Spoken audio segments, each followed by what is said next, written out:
It is nice to be with all of you today, and just a quick insight into my background and past before I share the screen here is that I grew up in southeastern Oklahoma, and I'm a good Presbyterian like the rest of you. And as a young person, I was actually a youth. I was ordained as a deacon when I was in high school, and then I'm dating myself now. I was actually at the General Assembly meeting in Indianapolis, Indiana, as a youth delegate when your current logo for the Presbyterian Church was adopted. So I've been around for a while. So it's nice to be with all of you now. Okay, so let me share my screen. And as Suzanne said, that I thought I would take a different approach with you guys today, because I think that most of you have some familiarity with Longwood and who we are, and hopefully you've visited. But I thought it'd be interesting to focus on the design, the grand design and scheme behind Longwood, leading to the current project that we're working on that I want to share you with. And so Longwood, our mission, as I say very often, that it goes to our founder, the great industrialist and philanthropist, visionary Pierre du Pont. He set aside Longwood for it to be a public garden. We often say at Longwood that at a time during the early 20th century when the grand estates around Philadelphia were being built with garden walls to keep people out, Pierre du Pont deliberately built a garden without walls because he wanted to share it with the world someday. And so to this day, our mission really is comprised of 4 buckets. And of course, everything is based upon excellence and doing it with the highest standards possible: garden design, horticulture, education, and the arts. And for you today, we're really going to focus on the garden design aspect. And so I've already mentioned Mr. du Pont, who is the visionary behind Longwood. And I think I would be remiss if I didn't mention his wife, Alice du Pont. I think that too often we do overlook her and the impact and the role that she has played at Longwood and in its development and what we are today. Well, Mr. du Pont, grew up in Newcastle County, Delaware, and Wilmington. And I often like to say that the du Pont family are the patron saints of American horticulture. And one of the things that Pierre du Pont was particularly passionate about was trees, in particular tree preservation. And one little fact that many people don't know about Mr. du Pont is that in the early 20th century, he actually wrote one of the first protective street tree ordinances in America for Wilmington, Delaware. And so he had this deep passion for trees and land preservation. We heard about this piece of land in Chester County, just on the other side of the border, that had been owned by this Quaker family by the name of Pierces since the 1700s. They had, over the years, planted trees and built what had become one of the best known and recognized arboretums along the mid-Atlantic and in the East Coast. He learned that this historic stand of trees was going to be sold and would be cut down, and he wasn't going to have it. And so he did what he thought was the craziest thing a person could do at the time, is that he invested in real estate, and he bought the property that would become Longwood Gardens. And so that historic stand of trees remains today at Longwood. It's in the area of the garden that we call Pierce's Woods or Pierce's Park. It's on the eastern side of the garden. And we often refer to it as the heart and soul of Longwood, and from which everything emanated and began. So let's go back in time and let's just look at what has inspired Longwood and that has influenced us to where we are today. Well, as I was mentioning, the du Ponts are essentially the patron saints of American horticulture, and Pierre du Pont was no exception. As a young man, he began experimenting with garden design and fountains and building his own fountains in his garden. And also he would travel with his mother and his brothers and sisters visiting gardens. And actually, while as a young man, when he was living in Center City, Philadelphia, he would pass by some grand estate on a daily basis that had a beautiful conservatory, and it was behind the garden wall. And he said, someday I will have a garden that will be open to the public every day of the year. And so as a young man, he began visiting the world's fairs, And these had a profound influence on him because it was where he was introduced to this merger of engineering, architecture with horticulture and landscape design on a magnificent scale. And it's also where he began seeing plumbing and machinery and water flows and waterworks on a scale that inspired him and actually would influence him when he began developing Longwood. As a young adult and well into his adulthood, he would travel around the world. And in particular, he was always seeking out the great water gardens of Europe. And these water gardens in particular, the water gardens of Italy and of France, probably had the most profound influence on him when he began setting about designing and conceiving what Longwood would be. And so this Villa Aldobrandini near Rome in Frascati is one of the more pronounced influences on Mr. Du Pont. And there's direct correlations back to Longwood in many aspects of the water gardens here to this garden. Another garden that he visited on one of his travels in 1906 with his cousins and his wife was this small garden called the Villa Gori. And it wasn't far from Florence. And so it was in Tuscany. And this is the original Villa Gori amphitheater. So pay attention to the beautiful green hedging in the background, the layout of the stage. He would return to Longwood and actually design this in his way and also in a way that's very American. Another garden that was of great influence on Mr. Du Pont was the Villa Gambaraia, and yet another one near Florence. The Villa Gambaraia is probably one of the better known and probably one of the most famous of the water gardens in the world and in Italy. While he was visiting Villa Gambaraia, he actually took out his tape measure and a sketch pad, and he measured this garden, every inch of it, took copious notes because he knew that he wanted to replicate this garden into his future Longwood Gardens. And then again, back to the World's Fairs. So the Chicago Exposition of 1893 was probably the greatest influence on Pierre du Pont, because with this World's Fair, not only was it about the engineering marvel that it presented, it was about the marriage again of architecture, landscape, and horticulture. But the one thing that stood out for him at this particular exposition was the first illuminated fountain shows. So this is about the time when you start to see fountains being able to be illuminated at night and to be seen. And so again, another great influence on Mr. Du Pont. So after all these travels and visiting these World's Fairs and gardens, he would return home to his new country estate at Longwood, where he began drawing and plotting out the gardens that would become Longwood.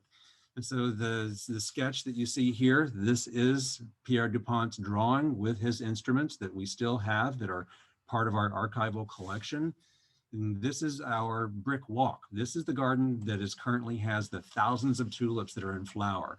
And this is what that garden looks like today. And this was the first garden that Mr. Du Pont designed at Longwood.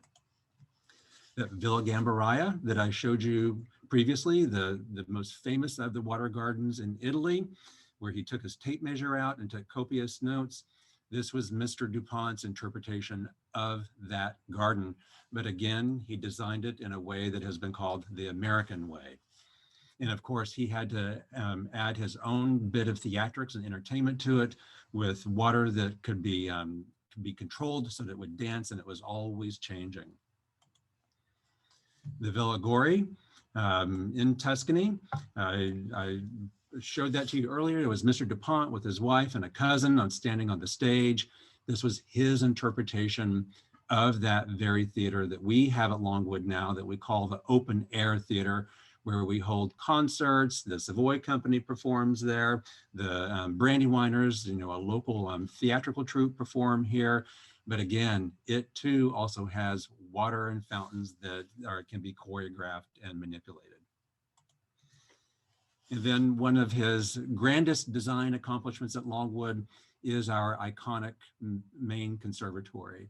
And again, if you reflect upon and recall his travels to the world's fairs and visiting and seeing these grand crystal palaces with this marriage of architecture and horticulture and landscape, that's what he conceived as his palace of flowers at Longwood. And so this by far is probably one of the most iconic elements that we have at Longwood. And this was built in 1921. So again, Mr. Du Pont continued to design and to develop Longwood in a grand way. And his final masterpiece, as we say, and probably his truly most iconic work, is the main fountain garden. This is the garden that has the choreographed fountains, the illuminated lights and water at night. He finished this garden in 1931, and I often refer to this that it was the original Bellagio of the time. And so this is Mr. Du Pont's drawing of one of the canals and the gardens. And this is what the garden looked like in 2014. And I'm sure many of you have been here and you've seen this, but we actually in 2017 embarked upon a major restoration and revitalization effort of this garden to bring new life to it while we continue to honor Mr. Du Pont's design intent that he had for this garden. Okay, so now you've had a good introduction and background to the Du Pont era and the influence. And the way to think about Longwood and what was happening during that time is that Pierre and Alice Du Pont, they were collecting gardens. They were collecting gardens and they were manifesting them here at Longwood Gardens, essentially almost as a museum of these grand European water gardens and also with some English countryside garden influence. And so he really did this merger of different European garden designs during his time. And so Mr. Du Pont died in 1954. And that was the point that Longwood began transitioning to a true public garden, even though during Mr. Du Pont's time, the garden would be open periodically to guests. And interesting enough, he would charge 25 cents sometimes for people to visit. And so after Mr. Du Pont died, the Board of Trustees at the time and the staff continued that commitment in that notion and philosophy about garden collecting, but it became elevated. The idea became elevated in a sense that we were going to begin collecting gardens designed by some of the greatest landscape architects, landscape designers, and garden designers of the 20th century. And we are continuing that tradition now into the 21st century. So now I just want to walk you through some of these gardens that I'm sure that you've seen, but just may not know the significance of them because of the individuals who designed them, or the fact that indeed they are all an amalgamated collection of gardens designed by these very famous people. So one of them is Thomas Church. He designed the compartment gardens. So if you know where our brick walk is, the lower area below the brick walk, where we have a beautiful square fountain, the peony garden, the iris garden, and the wisteria garden. Tommy Church designed this. And Tommy Church was a very famous landscape architect from Southern California who essentially established that mid-century modern Southern California landscape vernacular. Another famous landscape architect, as well as architect, actually with Philadelphia roots and affiliation with University of Pennsylvania, is Sir Peter Shepherd. Sir Peter Shepherd and Thomas Church probably are the two landscape architects that had the greatest influence on Longwood in the post-Pierre time, especially in the 1970s and 80s. And one of Sir Peter's iconic works at Longwood is the Water Lily Terrace. And so this is the location where we grow and we display our national collection of water lilies or nymphaea. But the true star of this garden are the large water platter lilies, or the Victoria Amazonica, and in particular, the Longwood hybrid, which we were the first to hybridize the Victoria water platter. and they're on display here at Longwood.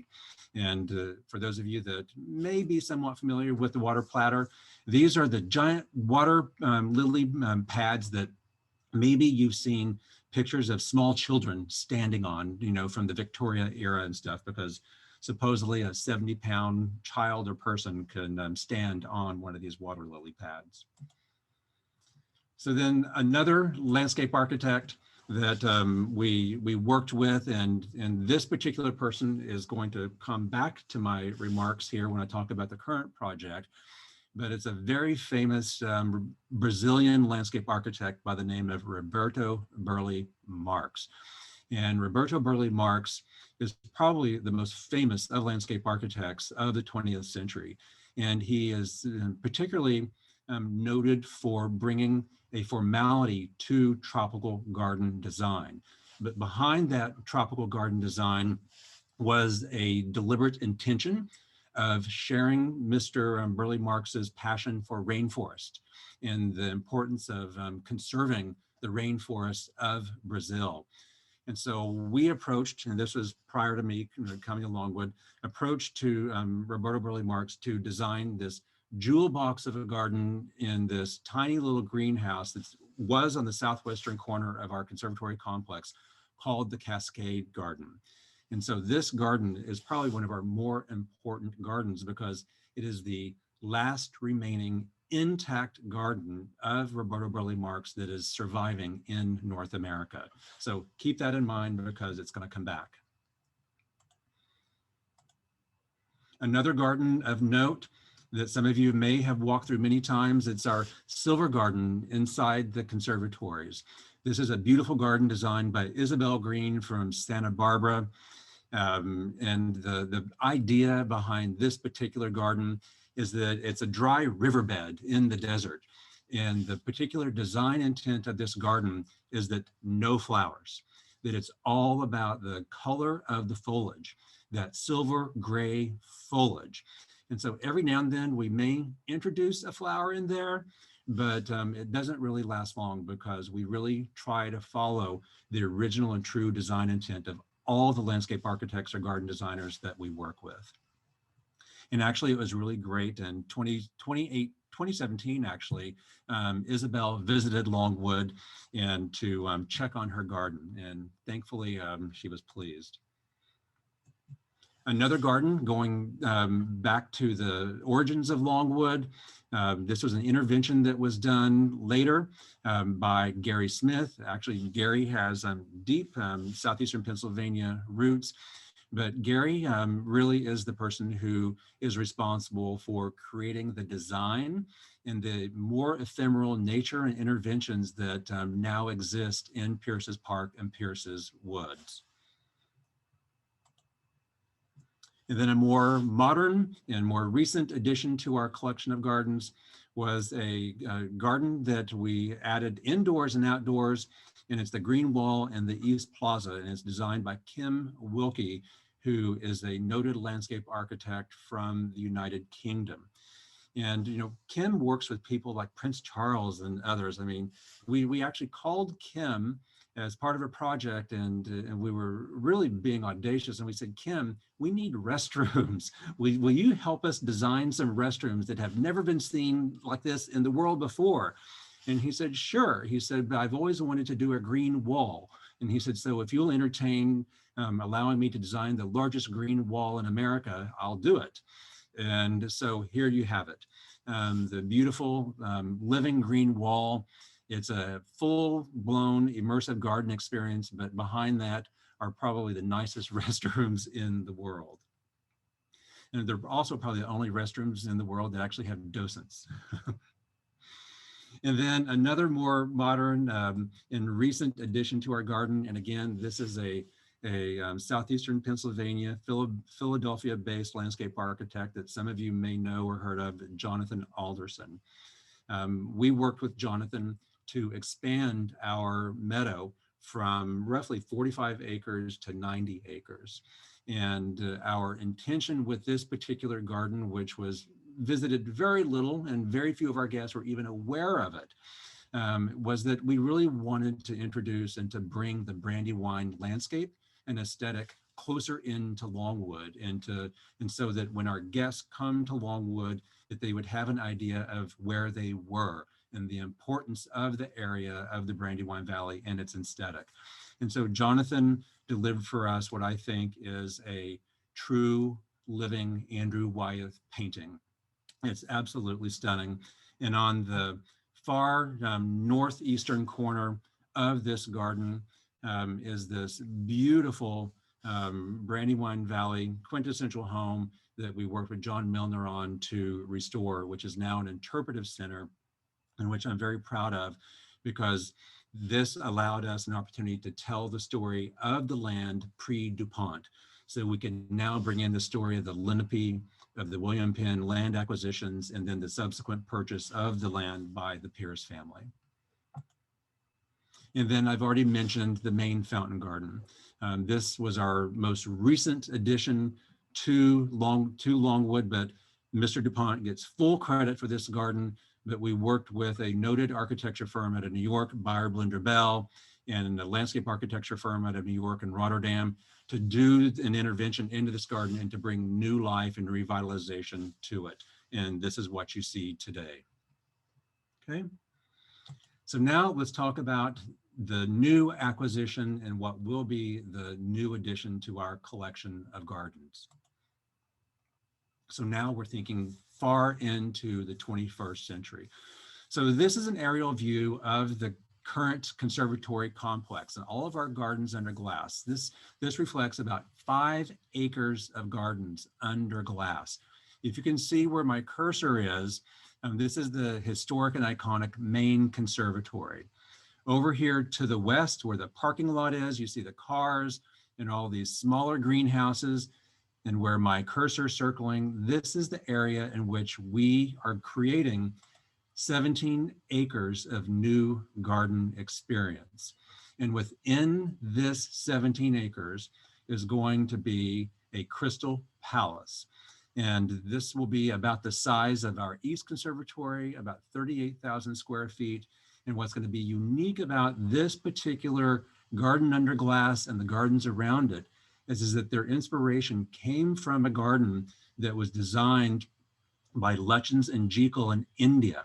And it was this beautiful garden that was a series of canals and waterways with islands that had these beautiful gardens. And so knowing that our legacy was based upon this concept of engineering and water, that we thought this would be a wonderful nod to that legacy, but also doing it in a very creative way in the 21st century. And it's important to note that our design partners for this project is a architecture firm by the name of Weiss Manfredi. If any of you have been to the Brooklyn Botanic Garden recently, they designed the stunning visitor center there and gardens around it. And then the landscape architecture firm is a noted landscape architecture firm out of Boston by the name of Reed Hildebrand. And one of the things I'll say about this new garden that we're building in the 17 acres is that if you see this ridge line of trees here, this was a deliberate action by us because it's essentially a connection to our legacy, because that historic stand of trees that are to the west in Pierce's Park and Pierce's Woods, this new alley of trees allows us to extend that tree canopy all the way to the western edge of the garden core now. So this is what the new conservatory will look like on its exterior. And it's actually a lovely structure. And one of the nice things about it is that if you notice the framing of this, its inspiration came from the estate houses that were on this site. So again, it's a nod to our legacy and our past. The collections within this garden under glass and the canals and waterways where the water will be extended would be a Mediterranean plant palette. You're getting a glimpse of actually a recent illustration that we just received. But of course, we'll be doing displays like we always do with the grandest intent and style. But behind all this will be a message about conservation and connecting people to our global plant exploration program. a highlight of this new conservatory experience that'll be, and the conservatory will be floating on water, will be an ancient grove of olive trees in this centralized plaza. Now moving outside, and if you were standing on what we call the rectangular basin of our main fountain garden and looking back towards our historic main conservatory, we are actually creating new real estate within that hillside below that alley of trees that I was talking about. And within this space will be a new restaurant, which is on your left behind those archways, and then a new event space that's on the right side. And so this is a view of what that dining experience will look like. And the best way that I can describe it is that imagine having lunch or dinner at Versailles and watching the waters perform. That's what the dining experience will be at Longwood. And again, this is the event space. Another aspect of the garden is the educational component. Actually, the building where my office is right now, we're going to demolish it, and we're going to save the foundation. And upon the foundation, we're going to build a new 2-story educational building and office building. And within this will be a new library that will house our 10,000 plus volume resource library. It will also house our extensive archive collection, which includes all of Mr. and Mrs. DuPont's papers and documentation of Longwood, as well as their rare book collection. And one thing about Longwood that many people don't know is that we hold one of the largest digital image libraries in the world on gardens and of Longwood in particular. And that will be housed in this library as well. Another new addition to this 17 acres of gardens will be a new bonsai garden. And we have this world-class collection of bonsai that are currently displayed in an area that I've often felt like that they've been imprisoned or like animals in the zoo. And so we're going to liberate our bonsai and give them this new garden that will provide them with the space so that they can have the respect that they deserve and so that our guests can really, truly enjoy them. And it will also give us an opportunity to continue building this world-class collection.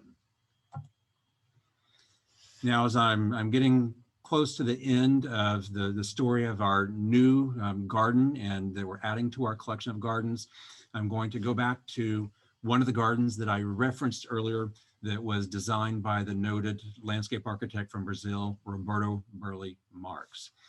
And so, as I mentioned earlier, you see where this red box is.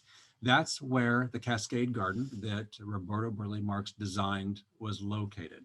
It was on the southwestern corner of our conservatory complex, and it was essentially a pass-through garden. I suspect that 95% of our guests had no idea what they were seeing or what they were walking through. And so as we were working on the current project, the Longwood Reimagined project that I've been talking about, we made a deliberate decision to say that we're going to save this garden because of its importance in the repertoire of Roberto Burle Marx's work. And to do this, we reached out to some of the great experts and minds who know the body of work of Roberto Burle Marx. One in particular was the chair of landscape architecture at Harvard's School of Design within their landscape architecture program, the Cultural Landscapes Foundation in Washington, D.C., as well as the Garden Conservancy. And so we worked, and we also worked with the current Roberto Burle Marx firm. We brought these experts in and we said to them, help us determine how to save this garden. And what we learned is that it has never been done before. No one has ever reconstructed a garden as an act of preservation. It's been done for buildings and architecture, but no one has ever done it for a garden. And so that's what we're doing at Longwood. We are deconstructing that garden stone by stone and plant by plant. And because we have all of the original documentation from Roberto Burle Marx, he was here, we have him on film, we have extensive interviews with him, we can replicate this garden exactly as it was. Maybe not all the plants that he originally chose are still available on the market, but we can replicate the design intent just as he intended. And so what's beautiful about this is that we are moving this to a location where it will have greater prominence, and it will also be housed within a new conservatory that will allow the plants that he had originally intended to reach their full maturity and height, because he really wanted people to experience the rainforest within his formal setting, but they need to reach their mature height, and that wasn't happening in the other one. And so we're really excited because not only are we doing something new and establishing a new best practice for garden preservation, we are actually fulfilling the original design intent that Roberto Burle Marx had intended for this garden, which means that we'll be able to connect our guests to this precious garden in a new and more meaningful way. So I hope that you guys will continue to follow the story of this emerging project. We have begun the early dismantlement and demolition phase. We'll begin moving earth this summer, and the project will continue through 2024, at which time we hope that by November, the holiday season of 2024, that we'll be able to open this garden. If you go to our website, longwoodgardens.org, you can find a sub-website that's specifically dedicated to this project so that you can learn more. Okay. So thank you very much, and I'm happy to entertain any questions that you may have, and hopefully, Brian, I am right on time. All right, thank you so much, Paul, for this just incredible presentation. We're so grateful and excited to kind of see the history and learn about it, but also see where things are going in the future. I encourage people, if you have questions, either place them in the chat or unmute yourself and ask the question. I'll open it up now. Ann Capers, I see right away. Ann, please go ahead. When did you implement the word Longwood to gardens? When was it first started? Longwood has been here since the beginning of time. So this area where Longwood is located, right? I don't think it was ever an incorporated village or township, but enough people lived here that the location was identified as Longwood. Okay. And especially as the Pierce family began building out their arboretum, that's really when the name Longwood became popular. Thank you. Thank you. Yep. Paul, a question here in the chat. Do you plan to recreate the Silver Garden? Well, actually, the Silver Garden will remain. So that's the project actually that I just described is just to the west of that. So if you know where the Silver Garden is in our orchid house and banana house, the project site area is everything to the west. So nothing will happen to our Silver Garden. Oh, wonderful. I see a few people unmuted. If you have a question, feel free to offer it now. I have a daughter in Asheville, so I've been to the Biltmore a lot. And I saw the Chihuly, is that how you say it, his exhibit down there. Had you ever thought about doing anything along those lines, or have you ever coordinated anything with the Biltmore? I know when I mentioned that I live in Westchester, they almost die because I live close to Longwood Gardens. Well, Patricia, we actually, the folks at Biltmore are good friends. And actually their director of landscape is a former student and employee of Longwood. And so there's a special connection there. But regarding Dale Chihuly and his glass artwork, we have talked about it off and on of doing something like that at Longwood, but we don't feel that it's right for us right now. And that there are other artists that we have really been focused on working with, like Bruce Monroe, who we worked with several years ago to do this beautiful fiber optic light installation in the gardens. And they were almost like illuminated gardens themselves. And we are bringing Bruce back for another 10-year anniversary show next year, which we'll be hearing about. And then one more thing I'll say about Chihuly is that I know Dale very well. When I was at my previous job in Columbus, Ohio at Franklin Park Conservatory, we were the second botanical garden in the world to do a Dale Chihuly exhibit. And Oh, so I know that very, very well. And okay, it's extraordinary in the garden. It really is.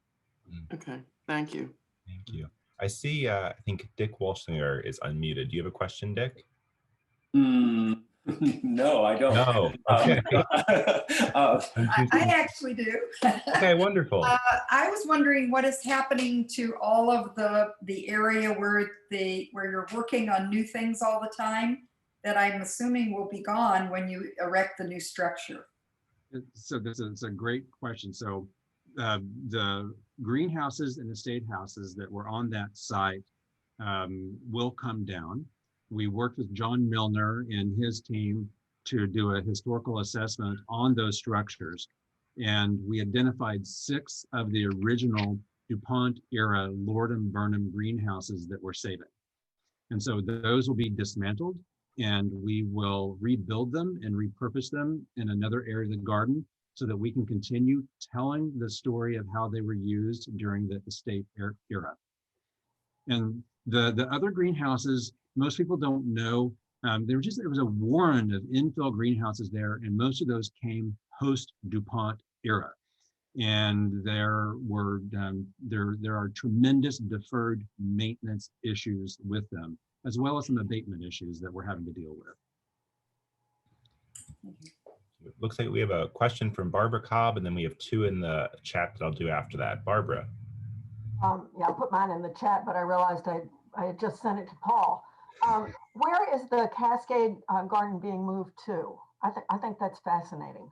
So if you know where our Water Lily Terrace is now in the main conservatory complex, it's actually going to be just adjacent to it, and it'll be kind of the threshold going into the new conservatory that we'll be building.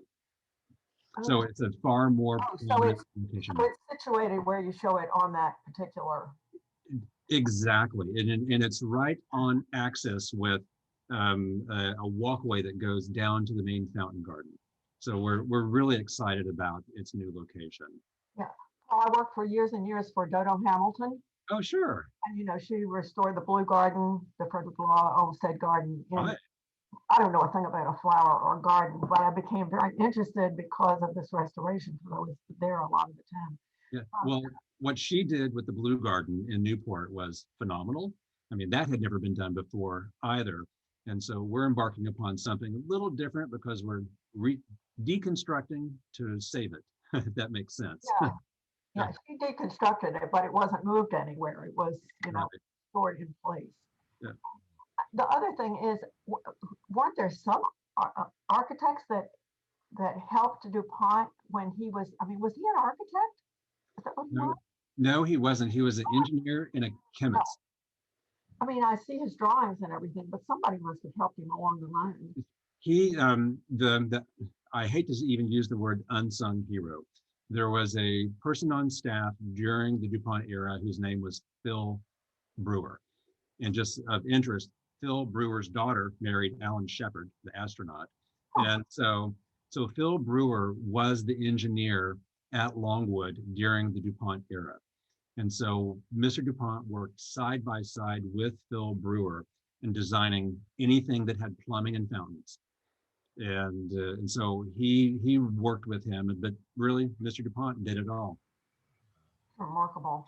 He would hire architects and sometimes landscape designers, and he would usually get to a point where he would say, okay, I have enough information and understand the design, and then he would take it and then build upon that design in his way. A question from the chat here. What is the status of the trust that supports Longwood? How much financial support does Longwood obtain from the trust? What portion of the operating costs come from the trust? Oh, it's a great question. So I often say that Longwood is, I think, one of the great examples of impactful philanthropy, because Mr. DuPont in particular had an audacious vision for how he wanted Longwood and his philanthropic activities in Delaware and southeastern Pennsylvania to continue. And so he created something called the Longwood Foundation. And the Longwood Foundation continues to exist to this day. and that's a separate organization from Longwood Gardens. And the Longwood Foundation provides, continues Mr. and Mrs. DuPont's philanthropic interest in Delaware and southeastern Pennsylvania, as well as that they help to fund projects like what I described for you today and have shared with you with the Longwood Reimagined.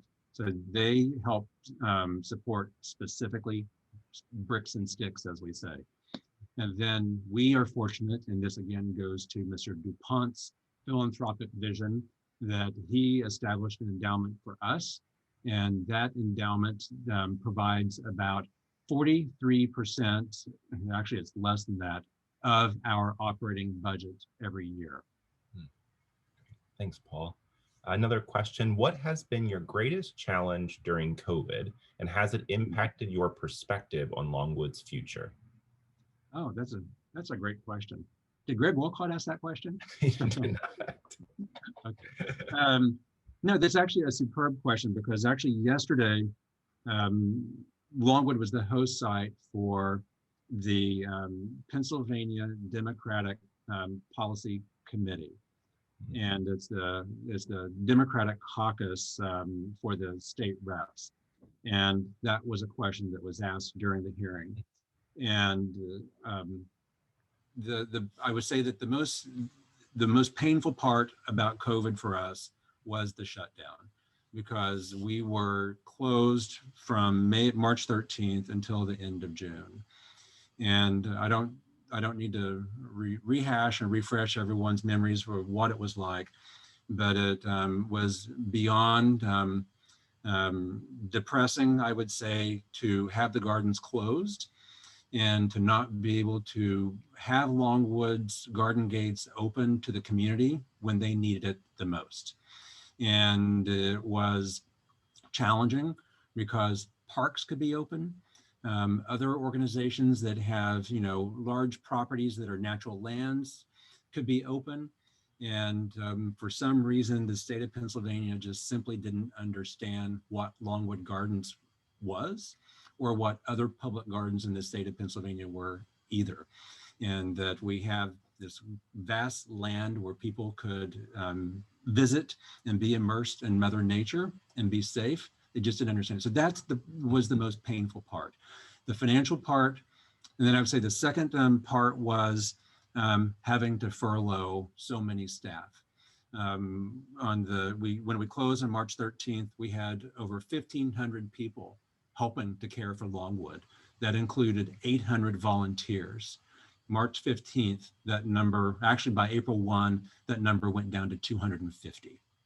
And so that was very, very difficult for all of us. But the good news is that now that we've been open and things are returning to normal, we're recalling a lot of those people, and our count now is closer, it's approaching 500. It's actually north of 500 now. But not all of our volunteers are back yet for health reasons and other things, which is obvious. But the other impact has been financial because of the capacity limitations, which is understandable. We are continuing to operate about 30 to 35% below what we were pre-pandemic financially. Thank you. While that question did not come from Greg Wolcott, this next question does. What is Longwood doing in horticultural research and preserving rare plants in the US and around the world? Oh, great question, Greg. Thank you. And as a member of our horticulture committee, Greg knows a lot about this. First of all, Longwood, we have a global plant exploration program. And this program has been in existence for well over 50 years, and we have visited over 60 countries. We have had various partners throughout the duration of this plant exploration program with the USDA, other public gardens from America and around the world. We have introduced plants into the commercial market that many of you probably take for granted now, because there's no connection back to Longwood now, but like New Guinea impatiens, chrysanthemums. Longwood played a critical role in the early 60s of helping to build the commercial chrysanthemum industry to what it is today in the multi-billion-dollar industry. So there's this great history of plant exploration, kind of the Indiana Jones kind of stuff. But there's also a connection to conservation. And a missing link in conservation is horticultural conservation, as we call it. So the botanist can go out and find the plants and identify them. They're rare, endangered, or threatened, or almost extinct, or going to be extinct. But someone has to know how to grow it. And they have to understand its cultivation. And that's where Longwood comes into the picture. And this is where we bring our horticultural expertise to the picture. And a great example is what we're doing right here in Pennsylvania with the fringe orchids. The fringe orchid of Platanthera is the genus. It's a beautiful orchid that easily hybridizes. It comes in an array of colors. It flowers during the summertime. There is a population of these rare orchids, and I think that there's some 50 of the 56 native Pennsylvania orchids. Most of them are threatened. And so this fringe orchid is located in Luzerne County, and it's in an area that's a very special kind of bog that is wet, but it's also within a utility corridor, which tends to be subjected to a lot of developmental activities and work by the utility companies. And so we work with various partners on the governmental level and non-governmental level to go in and monitor that population of orchids. But what we're doing is that we're collecting them for the XC2, or the out of sight conservation. And we are establishing the best practices for how to grow them. And the unique thing about this is that these particular orchids require a specific mycorrhizal fungi to reproduce and to grow. And we worked with the Smithsonian Institution to identify that mycorrhizal fungi. And that's a very, very complicated process. And so we are now successfully propagating and growing these fringe orchids in our greenhouses here at Longwood. And when we have sufficient populations, we can introduce them in our gardens so that we can educate the public about them. And then we can also help reintroduce them back into their native areas in Luzerne County. So Greg, I know that was probably a longer answer than what you wanted, but there you go. Did I cover it? Yes, you did. Thank Okay. you. Okay, great. Thank you. We probably have time for one or two more questions. I do not see anyone else unmuted at this time. Would anyone like to ask a question? I have a question. Yeah. How has climate change impacted Longwood? Has it modified your choice of plantings or any other thing? Absolutely. So with every project that we embark upon now, we have climate change in mind and the models that we can use to determine what plant selections may not be able to survive. And so that's the first thing, because we are getting warmer. We actually have a strategy for how we are monitoring the plants that are currently on site. And one example are sugar maples. I mean, they're very common around here, and we have some very old sugar maples. And it seems to be that sugar maples are potentially early, kind of the canary in the coal mine for climate change and how they're being impacted in their ability to be resilient and to survive in this zone, which means they may be pushed further north. And so another thing that we've been doing now probably for close to 30 years in the meadow that I've mentioned, we have been capturing the phenological data, the flowering data of the plants in the meadow.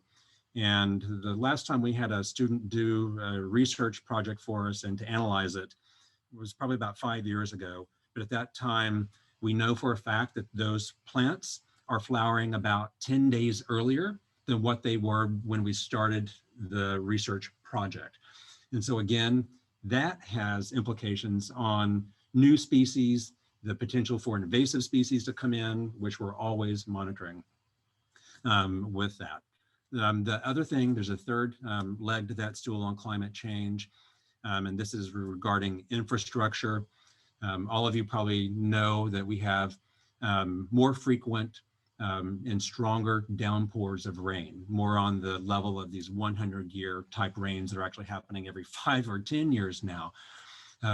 Our infrastructure and most municipalities' infrastructure were not designed for this type of influx of water. And so we are actually experiencing these capacity issues, and in our new projects are having to provide accommodation for that type of planning. And that's complicated because the existing planning codes are not there yet. Thank you so much, Paul. This has been truly a wonderful, wonderful presentation. I'm going to turn it over to Suzanne again to offer a few concluding remarks. Suzanne. I want to say, wow, what a lovely thing you did for us. It was wonderful to hear about the architects behind all these plantings, and really lovely to hear about reimagining Longwood.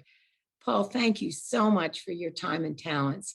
You are very generous with us today, and we sure appreciate all you've done for Longwood and our city and our North America. Thank you. It was really Very a much. honor to be here. Thank you. And come visit Longwood.